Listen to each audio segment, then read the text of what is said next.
어느 초등학교에서 그 선생님이 아이들에게 그 그림 숙제를 내었습니다. 평안이라는 주제로 너희들이 한번 그림을 그려와 봐라 라고 했는데 공동으로 수상한 1등 작품이 있었습니다. 하나의 작품에는 봄볕이 내리치는 가운데 수양보들 나무가 쭉 늘어져 있었고요. 그리고 그 옆에는 시냇물이 졸졸졸 흐르는 가운데 아주 그냥 큰 삽살개가 누워서 그 따스한 봄볕을 쬐며 고온히 잠자고 있는 모습이었습니다. 그 그림만 봐도 평화로운 그 느낌이 마음으로 느껴지는 그림이었습니다. 그래서 1등으로 공동 수상을 하게 됐고, 또 하나의 공동으로 수상이 된 그림은 깎아지를 듯한 절벽 사이에 비바람이 몰아치고 있습니다. 그런데 한쪽 귀퉁이에서 어미새가 아기 새를 품에 안고 있는데 그 어미 품 안에서 잠자고 있는 아기 새의 모습이 너무 평안하더라는 얘기입니다. 여러분, 사실 성경이 우리에게 주는 평안은 전자의 평안이 아니라 후자의 평안입니다. 환경이 평안하고 좋아서 평안한 것이 아니라 깎아지를 듯한 절벽과 비바람이 내게 엄습해 온다 할지라도 내가 하나님의 품 안에 있기에 나는 그 속에서도 평안을 누리며 살아갈 수 있습니다라는 이러한 고백이 여러분 우리들의 고백이 되어야 될 것입니다. 환경 때문에 평안할 수 있다는 것은 그 환경과 조건이 조금만 각도만 틀어져도 불평으로 바뀌어질 수 있습니다. 그 평강이 불안한 마음으로 바뀌어집니다. 그러나 하나님 품 안에 있는 그 삶은 하나님께서 우리를 붙잡아 주시기 위하여 언제나 우리의 심령 내면 깊은 곳에서 흘러나오는 참된 평화, 참된 평강, 평안이 우리의 삶을 넘실넘실거리도록 우리를 이끌어 갈 겁니다. 여러분, 아이가 태어납니다. 그렇다면 그 아이는 누구의 품 안에 있을 때 이러한 평안을 누릴 수 있을까요? 바로 엄마의 품에 안겨 있을 때 아기는 가장 편안한 그리고 평안을 누릴 수 있을 것입니다. 오늘 성경 본문의 내용은 하나님께서 이사야 선지자를 통하여 마지막 장인 66장을 통하여 이스라엘 백성들 그들을 오늘 성경 2절에서는 자식이라고 하는 자녀라고 하는 표현을 쓰고 있는데요.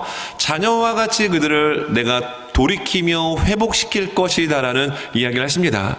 그리고 오늘 우리가 읽지는 않았지만 7절과 9절의 말씀에 보게 되면 마치 어머니가 아이를 잉태하는 것처럼 그런 장면을 비유적으로 설명해 주고 있다는 얘기입니다.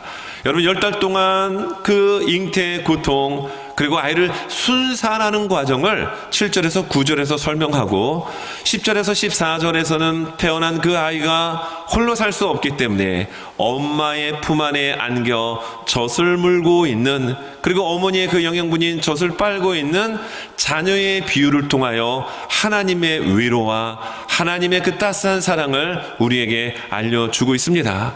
여러분, 가장 안전한 품, 가장 따뜻한 품, 여러분 어딜까요? 바로 어머니의 품이기 때문에 하나님의 그 사랑을 아이를 안고 젖을 물리고 있는 엄마의 그 비유의 모습으로 오늘 성경은 우리에게 알려주고 있는 겁니다. 여러분, 오늘 성경 말씀을 보게 되면 그 성경 13절에 어머니가 자식을 위로함 같이 내가 너희를 위로할 것인즉 이라고 이야기합니다. 사람들에게 있어서 어머니라고 하는 존재는 그토록 언제나 위로가 됩니다. 왜냐하면 어머니는 자식의 모든 것들을 알고 있는 존재이기 때문에 그렇습니다. 그런데 하나님께서 우리에게 말씀합니다. 내가 너를 안다 라고 하며 오늘 11절의 말씀에 보면은 이런 표현을 해주고 있는데요. 너희가 젖을 빠는 것 같이 그 위로하는 품에서 만족하겠고 젖을 넉넉히 빤 것 같이 그 영광의 풍성함으로 말미암아 즐거워하리라 말씀하고 있습니다. 엄마의 품에 있는 아이가 가장 기쁘고 평안한 것처럼 여러분, 하나님의 위로와 하나님 품 안에 있을 때 우리는 진정한 안식과 쉼과 평안을 누릴 수 있는 존재입니다. 여러분들은 누구 안에 지금 거하고 계십니까? 이 시간 예배드리는 우리 모두는 하나님의 품 안에서 하나님이 주시는 평강과 참된 쉼을 누릴 수 있는 저와 우리 모두가 되실 수 있기를 바랍니다. 육신적으로도 어린아이는 엄마의 품에 있을 때 가장 곤히 잠을 잡니다. 여러분, 오늘 성경 말씀을 보게 되면 이러한 아이를 안고 있는 어머니의 비유를 통해서 하나님의 마음을 우리에게 알려주고 있는데요. 여러분, 우리의 삶에 있어서 진정한 편안함, 진정한 만족은 어디서 올까요? 여러분, 바울은 고린도후서 3장 5절을 통해서 이렇게 말씀하는데, 자, 이 말씀 앞에 스크린 바라보며 같이 한번 읽겠습니다. 자, 시작. 우리가 무슨 일이든지 우리에게서 난 것 같이 스스로 만족할 것이 아니니 우리의 만족은 오직 하나님으로부터 나느니라. 아멘입니다. 여러분, 아이가 배고플 때 누구로부터 만족을 얻을 수 있을까요? 갓난아이, 태어난 지 생후 한 2, 3개월 되는 아이가 발가벗은 몸으로 배고프다고 나가가지고 여러분 일하는 모습 본 적이 있습니까? 그거 보면 정말 끔찍할 겁니다. 그런데 그런 어린아이가 스스로 자급자족할 수 없기 때문에 엄마의 품에서 엄마가 주는 모유를 여러분 공급받을 때 그 아이는 진정한 만족을 누릴 수 있게 됩니다. 우리가 이 세상을 살아갈 때 우리에게서 나오는 만족은 우리를 오래 이끌지 못합니다. 그러나 하나님께서 우리를 이끄시고 우리가 하나님 안에 거하게 되면 하나님의 만족은 진정한 행복을 우리에게 공급하여 줍니다. 자, 그래서 오늘 설교의 제목이 다시 품에 안아주시는 사랑인데요. 왜냐하면 오늘 본문의 내용이 아이를 품고 있는 어머니 모습을 통하여 이스라엘 백성들을 내치지 않고 다시 품어주시는 하나님의 그 사랑을 우리에게 알려주기 때문에 그렇습니다. 여러분, 옆에 분들 바라보면서 오늘 어버이 주일로 마더스데이로 예배를 드리고 있는데 한번 옆에 분들과 한번 인사하겠습니다. 다시 품에 안기는 하나님의 사랑이 우리에게 있습니다. 다시 품에 안아주시는 하나님의 사랑이 우리에게 있습니다. 아멘입니다. 그리고 우리 이렇게 인사를 또 한번 해야 될 것 같아요. 나를 품어주신 어머님의 은혜가 우리에게 있습니다. 한번 또 옆에 분들과 한번 인사해 볼까요? 나를 품어주시는 어머님의 은혜가 우리에게 있습니다. 이 시간 예배드리는 대다수의 분들은 육신의 어머니를 하나님 나라에 다 보내시고 아마 계신 분들이 거의 뭐 한 80% 이상이 되시지 않을까 추측을 해봅니다. 또 실제로 고령임에도 불구하고 육신의 어머니를 모시고 계시는 분들이 계실 거예요. 그런데 여러분, 우리가 어렸을 때는 어머니는 우리를 위해서 헌신합니다. 우리를 위해서 희생합니다. 본인은 먹지 않아도 자식을 위해서 그 힘들었던 보릿고개가 있던 가난했던 대한민국 아니면 고국을 떠나 미국 땅을 밟았던 그 이방인의 땅에서 내 배는 고를지라도 내 자식은 좀 잘 먹여야지, 나는 못 배워도 내 자식만큼은 잘 가르쳐야지 라고 하며 희생하신 어머님들이 계시기에 이 시간 우리가 존재할 수 있는 겁니다. 저는 오늘 이 다시 품에 안아주시는 하나님의 사랑, 그리고 우리의 육신이 지금까지 건강히 살 수 있도록 실제적으로 헌신하시며 우리를 안아주신 그 어머니를 생각하며 오늘 하나님의 말씀을 여러분 들을 수 있기를 바라는데요. 여러분, 다시 품에 안아주시는 그 사랑은 어떤 사랑일까요? 첫째, 다시 돌아올 때 하나님은 기뻐하여 주신다라는 얘기입니다. 다시 돌아올 때 하나님은 기뻐하여 주시는 사랑을 이스라엘 백성들에게 지금 부어주고 계십니다. 오늘 말씀 10절과 11절의 말씀은 이렇게 시작합니다. 예루살렘을 사랑하는 자들이여, 그 성읍과 함께 기뻐하라. 다 그 성읍과 함께 즐거워하라. 그 성을 위하여 슬퍼하는 자들이여, 다 그 성의 기쁨으로 말미암아 그 성과 함께 기뻐하라. 너희가 젖을 빠는 것 같이 그 위로하는 품에서 만족하겠고, 젖을 넉넉히 빤 것 같이 그 영광의 풍성함으로 말미암아 즐거워하리라. 오늘 10절과 11절의 말씀을 보게 되면 기뻐하라는 단어와 즐거워하라는 단어가 2절 가운데 5번 등장합니다. 자, 그런데 이 기뻐하라, 즐거워하라는 이야기를 누구에게 해주고 있습니까? 오늘 성경 말씀에 보니까 예루살렘을 사랑하는 자들이라고 이야기합니다. 우리는 지금 이사야의 마지막 장 66장을 보고 있습니다. 여러분, 이사야 1장은 어떻게 시작을 했을까요? 모든 선지서가 그렇듯 그 선지자를 소개하고 난 다음에 본론으로 들어가게 되는데 1장 2절에서 4절의 말씀을 보니까 이렇게 기록합니다. 하늘이여 들으라, 땅이여 귀를 기울이라. 여호와께서 말씀하시기를 내가 자식을 양육하였거늘 그들이 나를 거역하였도다. 이사야 선지자가 하나님으로부터 부르심을 받고 이제 1장 2절에서 그 말씀을 전하게 되는데, 여러분, 하나님이 우리를 누구와 같이 양육하였다라고요? 자식과 같이 우리를 양육하였다라는 얘기입니다. 다시 말하면 하나님은 우리의 아버지가 되시고 어머니가 되십니다. 우리의 부모님이시라는 얘기입니다. 그런데 이스라엘 백성들은 그 어머니였던, 그 아버지였던, 부모였던 하나님을 버렸다라고 이야기하며 이사야가 시작이 되고 있고, 마지막 장 66장에서는 어머니가 아이를 품고 젖을 먹이는 장면으로 마무리가 되고 있다는 얘기입니다. 하나님은 우리를 포기하지 않습니다. 사람은 포기할 수 있어도 하나님은 자녀된 여러분들을 포기하지 아니하십니다. 여러분, 말씀에 나오는 말씀입니다. 3절에 계속 진행이 되는데요. 소는 그 임자를 알고 나귀는 그 주인의 구유를 알건만은 이스라엘은 알지 못하고 나의 백성은 깨닫지 못하는도다 하셨도다. 슬프다. 범죄한 나라요, 허물진 백성이요, 행악의 종자요, 행위가 부패한 자식이로다. 그들이 여호와를 버리며 이스라엘의 거룩하신 이를 만홀히 여겨 멀리하고 물러갔도다 라고 이야기합니다. 아버지였던 하나님을 버리고 멀리 떠났다라고 이야기하고 있습니다. 그런데 오늘 이사야의 마지막 장 66장에서는 어떻게 여러분 10절이 시작이 됩니까? 말씀에 나오는 것처럼 예루살렘을 사랑하는 자들이여 다 그 성읍과 함께 기뻐하라라고 이야기합니다. 누구를 사랑합니까? 예루살렘을 사랑하는 자들이라고 이야기합니다. 예루살렘에는 성전이 있습니다. 하나님 옆에 예배드리는 곳입니다. 하나님과의 교통이 있는 곳입니다. 하나님의 사랑을 느끼고 누리는 곳입니다. 그런 예루살렘을 사랑한 자들로 다시 돌아왔던 이스라엘 백성들을 하나님은 품에 안아주시고 그들을 사랑하여 주시고 그들을 지켜주시고 보호하여 주시겠다라고 약속하고 계십니다. 여러분들은 누구를 사랑하십니까? 여러분, 우리는 온 맘 다하여 예수님을 사랑할 수 있길 바랍니다. 하나님을 사랑할 수 있길 바랍니다. 그리고 오늘 어버이주일로 예배를 드리는데요, 예수 잘 믿는 사람은 절대 불효자가 될 수 없습니다. 왜냐하면 우리 안에 하나님의 성령이 계시는데, 여러분, 우리에게 생명을 주시고 우리를 위하여 희생하신 그 어머니에게 여러분 어떻게 불효를 할 수 있겠어요? 저는 이 어버이주일만 되면은 굉장히 송구하고 부끄럽고 죄송합니다.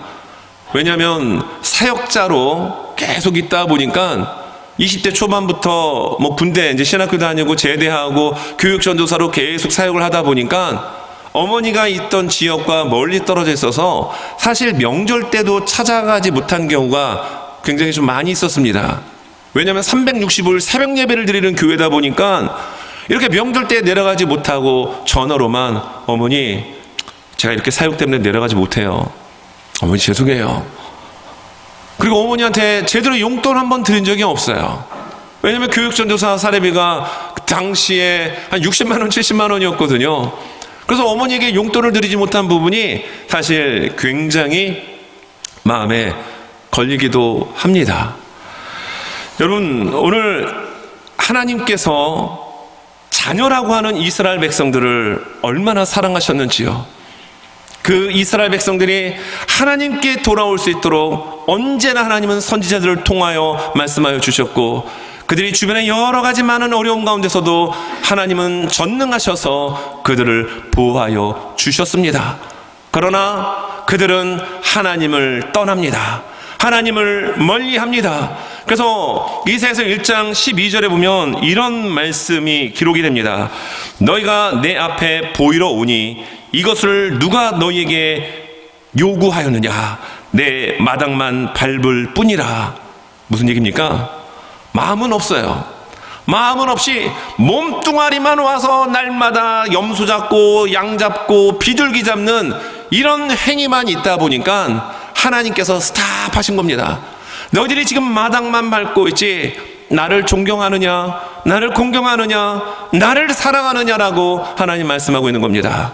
왜냐하면 그들의 마음속에 하나님만 있어야 되는데 그들 마음속에는 세상의 온갖 자기에게 유리함을 제공해 줄 수 있는 우상단지들이 여러 개씩 마음속에 위치하고 있었기 때문입니다.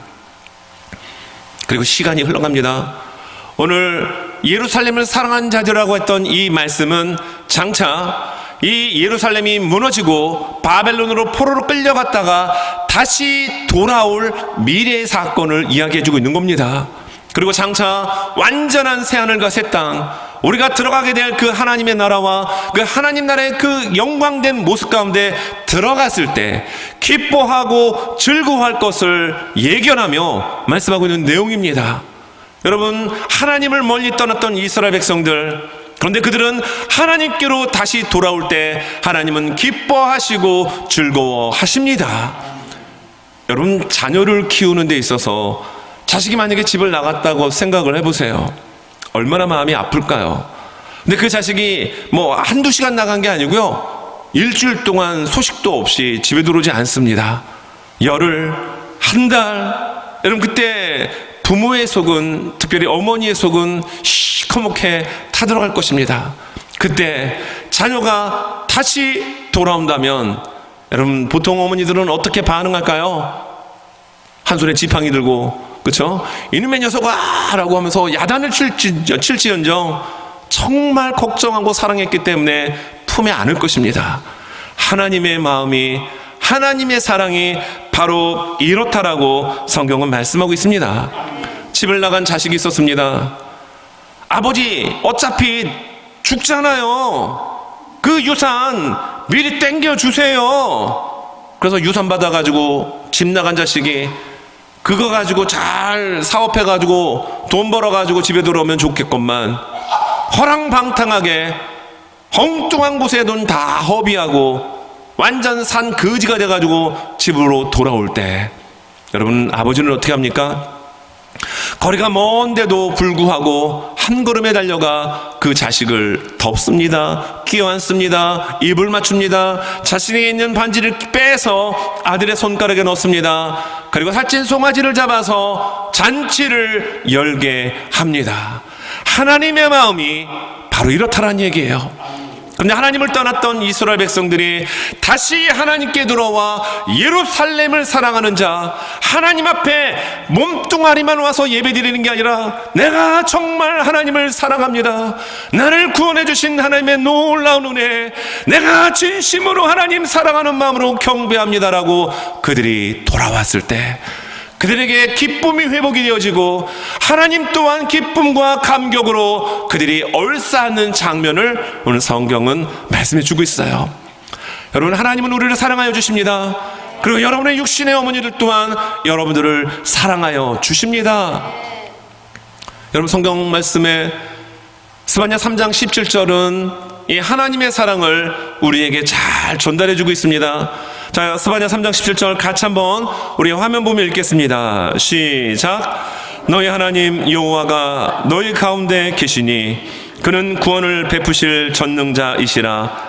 그가 너로 말미암아 기쁨을 이기지 못하시며 너를 잠잠히 사랑하시며 너로 말미암아 즐거이 부르며 기뻐하시리라 하리라. 아멘입니다. 여러분, 여기에 하나님께서 어떻게 우리에게 말씀하십니까? 너로 말미암아 기쁨을 이기지 못하신다라는 거예요. 보통 주변에 이제 좀 연로하신 어르신들 이야기를 듣다 보면 자식을 키울 때 그 사랑도 모든 진액을 쏟는 것처럼 다 쏟아붓고 헌신을 하셨죠. 그런데 손주 손녀를 바라볼 때 그 마음은 또 다르다라고 이야기하는 분들을 여러 분 만났습니다. 그러다 보니까 뭐 카톡에 손주 손녀 얼굴들이 이게 도배가 돼 있고 하는 그런 분들 좀 계시죠? 무엇입니까? 그냥 보기만 해도 자지러질 정도로 너무너무 좋고 사랑스럽다라는 얘기예요. 하나님께서 하나님의 자녀들을 바라볼 때 그 기쁨을 이기지 못하실 정도로 우리를 사랑하여 주십니다. 품에 안고 있는 아기를 바라보는 어머니의 마음이 여러분 어떨까요? 이놈의 자식 10달 동안 나를 고생시키고 태어난 이 녀석 하면서 잠자고 있는 아이의 궁둥이를 때리면서 이놈의 자식아 정신 나간 그런 어머니가 세상에 어디 존재하겠습니까? 그냥 새근 잠자고 있는 그 모습만 바라봐도 괜히 그냥 기분이 좋고, 그렇죠? 아드레날린이 막 샘솟듯 솟구쳐 오르고, 내가 이 자식을 위해서, 이 녀석을 위해서 뭔들 못하리 라고 하는 그런 사랑의 마음이 본물 터지듯이 우리 마음속에 터질 것입니다. 이것이 어머니의 마음입니다. 하나님이 우리를 바라보시며 우리를 사랑하시기 때문에 즐거이 바라보시고 그 기쁨을 이기지 못하시는 하나님의 그 사랑이 우리에게 있습니다. 그리고 그 사랑은 우리의 어머니를 통하여 우리는 이 땅에서 경험하게 되죠. 여러분, 오늘 다시 품에 안아주시는 이 사랑의 두 번째 내용은 어머니의 품처럼 하나님의 위로가 있음을 우리에게 알려주고 있습니다. 여러분, 어머니의 품, 왜 굳이 아이를 안고 있는 어머니의 비유를 하나님께서 우리에게 말씀하고 계실까요? 그래야 그 하나님의 사랑이 어떤지를 비교적 우리가 쉽게 느끼고 이해할 수 있기 때문입니다. 자, 어머니의 품처럼 하나님의 위로가 있게 되는데 12절, 13절 말씀입니다.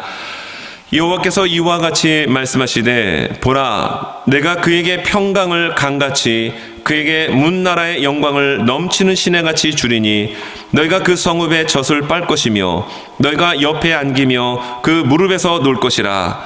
어머니가 자식을 위로함같이 내가 너희를 위로할 것인즉 너희가 예루살렘에서 위로를 받으리니. 자, 하나님의 위로하는 그 방식과 방법을 어머니와 연결해서 지금 설명을 해주고 있습니다. 여러분, 말씀을 시작을 하면서 깎아지를 뜻한 절벽 가운데 비바람이 몰아친다 할지라도 아기 새가 어미새의 품 안에 있으면 새근새근 잠잘 수 있습니다. 비바람이 몰아친다 할지라도 두려워하지 않을 것입니다. 다윗은 사랑이 많으신 하나님을 너무 잘 알고 있었습니다. 그래서 그 하나님을 목자로 그리고 본인을 양으로 묘사하며 이야기하는 말씀이 시편 23편의 말씀이죠. 여러분, 시편 23편 4절에 보면은 우리가 인생길 걸어가다 보면은 생각지도 않은 사망의 음침한 골짜기에 들어갈 수 있습니까? 없습니까? 자주 들어가는 것이 문제이죠. 근데 다윗은 고백하죠. 내가 사망의 음침한 골짜기로 다닐지라도 해를 두려워하지 않을 것은 주께서 나와 함께 하심이라. 주의 지팡이와 막대기가 나를 안위하시나이다. 아멘입니다. 여러분, 막대기와 지팡이는 목자에게 있어서 중요했습니다. 왜냐하면 그것은 주변의 맹수들이 연하 약하디 약한 양을 공격할 때 맹수로부터 방어할 수 있는 무기였기 때문이에요. 우리가 사망의 음침한 골짜기, 전혀 생각지도 못했던 고통과 고난 속에 여러분, 우리가 나뒹걸어질 때 우리 어머니는 우리가 당하는 고통처럼 더 가슴 아파하십니다. 그런데 하나님은 어떻습니까? 하나님은 우리가 그 고통 속에 있다 할지라도, 사망의 냄새가 물씬 풍기는 절망의 구렁텅이에 있다 할지라도 하나님은 그 옷 가운데 함께하여 주십니다. 그리고 우리를 위로하여 주십니다.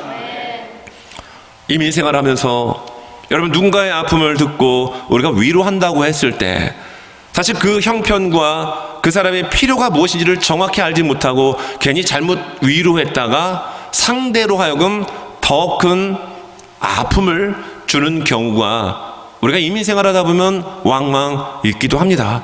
나는 전혀 그것이 아니었는데 그냥 위로한다라고 해서 몇 마디 했는데 오히려 그것이 위로가 아닌 상대에게는 아픔이 되는 경우가 있습니다. 왜일까요? 상대의 아픔이 무언지를 정확하게 우리는 알 수가 없습니다. 그리고 그 힘든 상황 속에서 무엇이 필요한지를 우리는 100% 간파할 능력이 우리에게 없습니다. 그러나 하나님은 아십니다. 하나님은 전지하시고 하나님은 전능하신 분이시기 때문에 그 아픔과 무엇이 필요한지, 어떤 위로가 필요한지 우리 하나님은 정확하게 알고 계십니다. 그 하나님이 말씀하십니다. 오늘 13절의 말씀처럼 어미가 자식을 위로하는 것처럼 자식의 모든 생각, 요즘은 사실 자식들의 모든 생각을 다 알 수가 없죠. 우리가 어떻게 알고 있겠어요. 그러나 자식이 거짓말하는지 안 하는지는 부모님들은 압니다. 특히 어머님들은 압니다. 그리고 자식의 몸의 특징, 저 자식 하니까 좀 약간 어감이 좀 그렇긴 한데 예, 그 자녀가 무슨 음식을 좋아하는지, 예를 들어서 어떤 음식을 먹으면 몸에 부작용이 있는지, 이러한 모든 거 가장 잘 아는 분이 누구일까요? 엄마입니다. 어머니입니다. 근데 그 어머니도 자식의 그 깊은 마음속에 어떤 생각을 하고 있는지, 무슨 고민을 하는지는 가늠은 할 수 있어도 정확하게는 몰라요. 그러나 하나님은 아십니다. 그 하나님이 우리에게 말씀하시는 거예요. 어머니가 자식을 위로하고 아는 것처럼 내가 너희를 위로할 것이다. 여러분, 정말 이 힘든 시대를 살아가는 우리들에게 있어서 누군가의 말 한마디로 우리는 위로를 얻기도 합니다. 용기를 얻기도 합니다. 그러나 진정 나를 잘 아시는, 어찌 보면 나보다 나를 더 잘 아시는 그 하나님의 위로가 여러분 우리 모두에게 있기를 원합니다.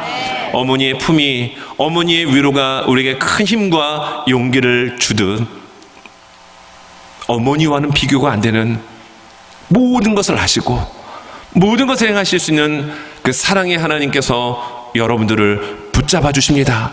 그 여호와의 손이 여러분들과 함께하여 주심을 우리는 믿습니다.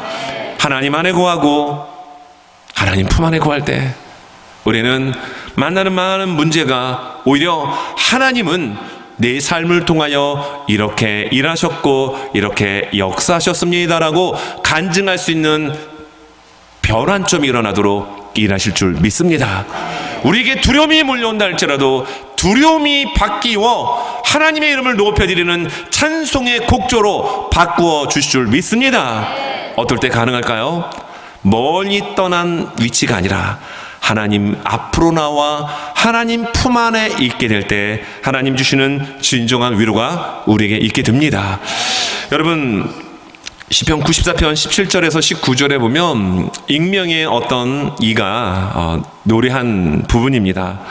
여호와께서 내게 도움이 되지 아니하셨다면 내 영혼이 벌써 침묵 속에 잠겼으리로다. 하나님, 내가 이렇게 힘들고 너무너무 고통스럽고 내가 너무너무 외로운 가운데 있는데 하나님이 나를 도와주시지 않았다면 난 영혼이 침묵 가운데 그냥 방치되어 있었을 것입니다 라는 고백이죠. 그리고 이어서 고백합니다. 여호와여, 나의 발이 미끄러진다고 말할 때 주의 인자하심이 나를 붙드셨사오며 내 속에 근심이 많을 때 주의 위안이 내 영혼을 즐겁게 하시나이다. 여러분, 정말 죽을 정도로 근심과 염려, 걱정 때문에 너무너무 고통스럽고 힘들 때 여러분, 주님은, 우리 아버지 하나님은 우리의 위안이 되어주십니다. 그렇기 때문에 우리는 즐거워할 수 있다는 얘기예요. 여러분, 더 나아가 사도 바울은 그 위로에 대한 정확한 이야기를 우리에게 해주고 있는데, 자, 이 말씀이 고린도후서 1장 3절에서 4절의 말씀입니다. 자, 이 말씀 우리 스크린 보면 같이 한번 읽겠습니다. 시작. 찬송하리로다. 그는 우리 주 예수 그리스도의 하나님이시요 자비의 아버지시요 모든 위로의 하나님이시며 우리의 모든 환난 중에서 우리를 위로하사 우리로 하여금 하나님께 받는 위로로서 모든 환난 중에 있는 자들을 능히 위로하게 하시는 이시로다. 아멘입니다. 여러분, 하나님은 말씀에 나온 것처럼 모든 위로의 하나님이 되십니다. 그리고 어떤 이야기를 해주시느냐 하면요, 4절에 나오는 말씀처럼 우리의 모든 환난 중에서 우리를 위로하여 주신다는 얘기입니다. 큰 어려움이 있다 할지라도 하나님 품 안에 있으면 모든 위로에 되시는 하나님은 우리를 그 환난 가운데서 뛰어넘을 수 있는 위로로 우리를 덮어 주십니다. 그리고 더 나아가서 어떤 일들이 벌어질까요? 그런 환난 가운데 고통하며 신음하고 있는 위로를 필요하는 자들에게 위로할 수 있도록 일으켜 주시고 세워 주신다, 약속하여 주십니다. 여러분 힘든 가운데 있는 분들이 계십니까? 정말로 위로를 필요하는 분들이 계십니까? 여러분 하나님의 위로를 여러분 받으시기 바랍니다. 그리고 그 어려움과 절망과 깊은 고민 가운데서 헤어져 뛰쳐나와 똑같은 상황 가운데서 고통하고 있는 그들에게 다가가 손잡아주고 내 마음을 알려주고 이 환난에서 나를 진정 위로케 하여 주시는 하나님을 소개하는 여러분 우리 모두가 될 수 있길 바랍니다. 우리의 말로는 할 수 없어요. 여러분 만약에 암을 경험한 사람이 있습니다. 암 1기 말고요. 암 무슨 3기 말기까지 갔다가 극적으로 하나님 은혜 가운데 회생해서 그리고 5년이라는 시간이 지나서 건강을 회복하신 분이 있습니다. 그런데 지금 같은 암에 걸린 2기에 걸린 분이 너무 힘들어하는 분이 있다고 한다면 건강한 사람이 나는 지금까지 평생 감기 한 번 걸리지 않았어 이런 건강한 사람이 가서 힘내십시오 이렇게 한다면은 위로가 될까요? 그러나 정말 암 3기 말기까지 갔음에도 불구하고 그것을 극복한 사람이 가서 여러분 손만 잡아줘도 위로가 될 것입니다. 내가 똑같은 그 증상을 경험했기 때문에 압니다. 근데 나는 예수님을 믿는 사람입니다. 병원 치료도 열심히 했고 예수님이 나를 살려주셨습니다라고 하며 여러분 그런 간증의 이야기를 풀어서 이야기 나누면 여러분 그 사람에게 위로가 될까요? 안 될까요? 당연히 위로가 되지요. 오늘 고린도서 1장 4절에서 말씀하고 있는 부분이 바로 이 내용입니다. 모든 환난 가운데서 우리를 위로케 하여 주시는 그 하나님이 위로를 필요하는 이들에게 위로할 수 있는 사람으로 우리를 만들어 주신다라고 약속하고 계십니다. 여러분 말씀을 좀 마무리 지으려고 합니다. 오늘 우리는 어버이 주일로 예배를 드리고 있습니다. 하나님의 사랑 여러 가지로 많이 표현되고 비유될 수도 있겠죠. 그러나 오늘 이사야 선지자는 그의 이사야서 마지막 장 66장에서 자녀였던 이들이 하나님의 품을 떠나 허랑방탕하게 우상 섬기다가 이제 정신 차리고 돌아와 하나님 앞에 진정한 예배자로 예루살렘을 살아간다는 얘기는 하나님께 마음을 쏟아붓고 하나님만을 예배하겠다라는 그런 이들의 고백이죠. 자, 이들이 돌아왔을 때 하나님은 그들을 품어주시고 위로하여 주신다고 말씀합니다.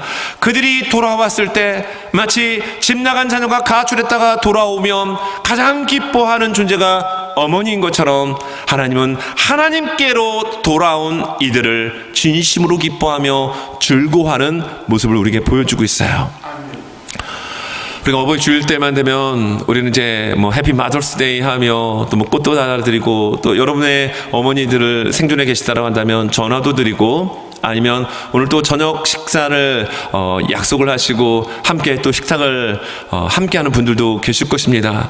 아니면 또 멀리 한국에 계시거나 찾아뵙기 힘든 그 지리적으로 멀리 떨어져 계신 분들에게는 또 카톡이나 영상 통화라든지 아마 감사의 인사를 보낼 것입니다. 또 어떤 분들은 무슨 엽서를 보내면서 요즘 어머니들은 엽서 이런 것도 좋아하지만은 그 캐시를 좋아하신다고 하시더라고요. 그 엽서에다가 어머니가 잔뜩 기대가 되면서 얘가 나를 잊지 않았구나 하고 엽서를 딱 열었는데 사랑하는 어머니 구구절절이 있고 캐시가 없다면 어머니의 마음이 약간 삐질 수 있을 것입니다. 그런데 거기에 100불짜리 한 장 딱 있으면 그쵸? 무슨 얘기냐면요. 어머니가 필요한 거 자식이 먼저 알고 여러분 챙겨주는 그 모습에 어머니들은 감동받는다는 얘기입니다. 여러분 나실제 그 노래 보면 이런 거 있잖아요. 어머니의 노래 보면 나실제 괴로움 다 잊으시고 우리들이 어머니들이 그냥 힘 한번 쏨풍지면 쏨풍 태어나는 존재들입니까? 10달 동안 어머니 뱃속에서 고생하시고 그리고 낳을 때 그 해산의 고통 그런데 그 모든 잉태와 해산의 그 고통 아픔을 다 잊어버리시고 그냥 빵긋빵긋 웃고 있는 아이만 보면 어머니는 목숨까지도 던지실 수 있는 분이시거든요. 아니요, 실제로 자녀를 위해서 인생을 버리신 분들이, 던진 분들이 어머니 아니신가요? 이 시간 우리가 어버이 주일이기 때문에 자, 우리 어머님들의 헌신 생각하며 자, 이 노래 한번 부르고 말씀을 좀 정리하려고 합니다.